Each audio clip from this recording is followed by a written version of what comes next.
Welcome back. So I've come to the conclusion I've got a disease. While we were working on the little silver car, the opportunity came up at an incredibly low price to acquire a pair of TRs. This 1980 had been sitting in a barn for 34 years. It had blown the engine, and while the gentleman owned it was fixing it, he pushed it outside and managed to roll it down a hill into a sapling and damaged the front end. And there it sat under cover for 34 years. We just pulled this one out Saturday. It's essentially a rust-free car except for a little bit on the left front fender,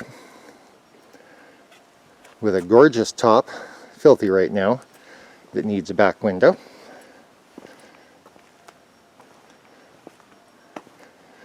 And when I say filthy, imagine 34 years in a barn.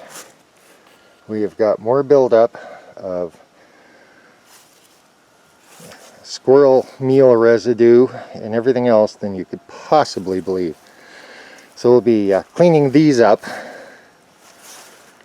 and then they'll be going into storage while we get a few other projects out of the way. Now this one is destined to become a vintage racer. So it's going to be stripped down. The parts that aren't required will go into my inventory. The top is incredibly nice. I think it's the original and it hasn't seen the sun in 34 years. So it should be an easy fix for our silver TR in the spring. And it is a 5-speed car. So that's a project probably starting more than likely late spring, early summer 2021. Now along with it, we also got this car. It's a 1975 coupe. The gentleman had bought it to take the engine out of and replace it, and then he bent the car. And it has been sitting in a shed, again, for about the same period of time. The car's actually really straight, other than a miserable paint job. And I think it's the first time I've actually seen a TR7 that still has its air pump intact. Great windshield. The window's not broken, the regulator is, so we've made the car weather tight. The interior is even filthier than the other one, mainly because when the window fell down, he didn't fix it. So it sat all those years with access for critters and everything else. But the seats are in amazingly good condition. I'm hoping they'll clean up and they can go into the green car and save me reupholstering. It is a 4-speed car. It only has 70,000 miles. And we have to figure out what we're going to do with this one. I am thinking probably 2022. It could be the start of a pretty cool resto mod project. Taking the TR7 and bring her into the 2020s.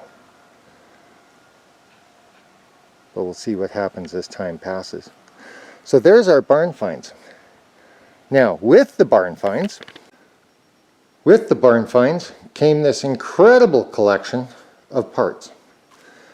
The gentleman who had the cars, who's now in his late 70s, had acquired another TR7 that he stripped, plus the parts off the red one, plus other parts he had around. And I have to sort through this stuff to figure out exactly what's here. And I'm going to have to reorganize my parts area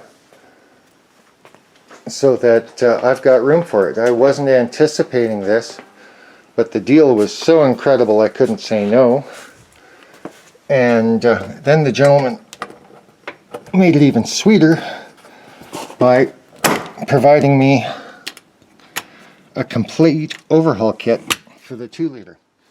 Now this is my little parts warehouse.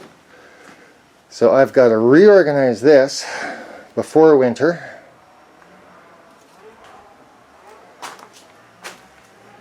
And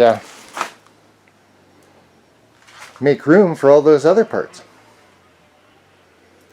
So I've got a busy stretch ahead.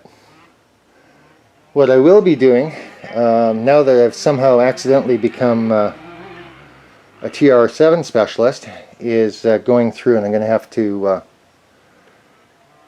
either trade or sell all of my MGB stuff and a little bit of Austin Mini stuff I have. As you see, these Ford wheels will stay, they're for my pickup, and the Geo stuff I have will stay for the car we're going to build. But the rest of this is Triumph. So I now have far more Triumph parts than I will likely ever use. But hey, if you haven't got it, you can't use it. It's already saved us a ton of money on the silver convertible project. And I'm more than happy to take a screaming deal when I can get it.